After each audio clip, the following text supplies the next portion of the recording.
চলো তোমাদের সাথে আজকে একটা ব্লগ শেয়ার করা যাক।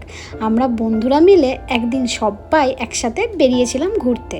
যদিও ব্লগটা দিতে আমার অনেকটাই লেট হয়ে গেছে, অনেক মাস আগের ব্লগ এটা, তো ক্লিপিংসগুলো যেহেতু ছিল তো ভাবলাম তোমাদের সাথে শেয়ার করা যাক।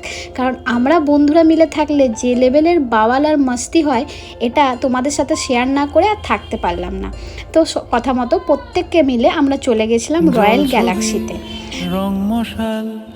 আর গেটে ঢুকতে না ঢুকতে এখানে সঞ্চারী শুরু করেছিল অ্যাক্টিং। আচ্ছা বলো তো এটা কোন সিরিয়ালের অ্যাক্টিংটাও করছে? তো আমরা প্রত্যেকটা মেয়ে মিলে ছেলেরা মিলে সবাই মিলে চলে গেলাম রয়্যাল গ্যালাক্সিতে। আর যাওয়ার পরে ওখানে শুরু হলো আমাদের ফটোশ্যুট, যেটাতে আমাদের কোনো কমতি থাকে না। তো সব মেয়েরা মিলে যেহেতু একসাথে ছিলাম আর খাওয়া দাওয়াটাও আমরা কিন্তু জমিয়ে করেছিলাম। খাওয়া দাওয়ার সাথে সাথে বন্ধুদের সাথে আড্ডা, ওহ কতদিন পর যে এই রিফ্রেশমেন্টটা পেয়েছিলাম আর কি বলি তোমাদের।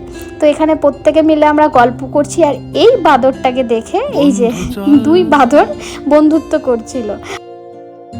আমরা প্রত্যেকেই কিন্তু সবাই কাজে ব্যস্ত থাকি আর সপ্তাহের একটা দিন উইকেন্ডটার জন্য আমরা অপেক্ষা করি যে কবে সবাই একসাথে হব আর আমরা মজা করব।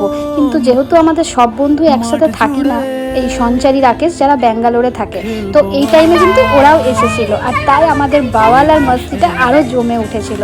ওদেরকে ছাড়া সত্যি সবসময় আমাদের এই মস্তিটা জমে না।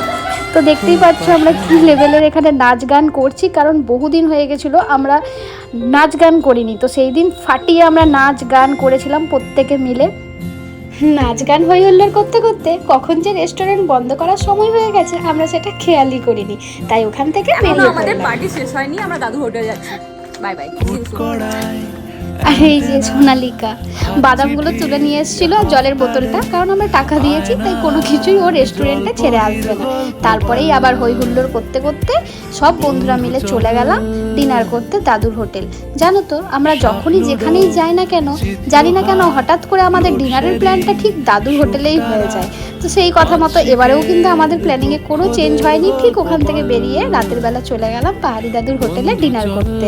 আর আমার কিন্তু এখানে এই গরম গরম তন্দুর রুটি তড়কা খেতে বেশ ভালো লাগে, তো আমরা সেটাই অর্ডার করেছিলাম। আর সাথে ছিল আমাদের মাটন হান্ডি, ওটাও যদিও খেতে খুব ভালো ছিল। তো আমরা এখানে প্রত্যেকে মিলে ডিনারটা কমপ্লিট করলাম। আর তারপরে এই ফাঁকা রাস্তায় সুন্দর আমেজ নিতে নিতে পৌঁছে গেলাম বাড়ি। আর বাড়ির সামনে এসেও কিন্তু আমাদের তখনও বাওয়াল কমপ্লিট হয়নি, কারণ তারপরের দিনেই সঞ্চয়ীরা চলে যেত।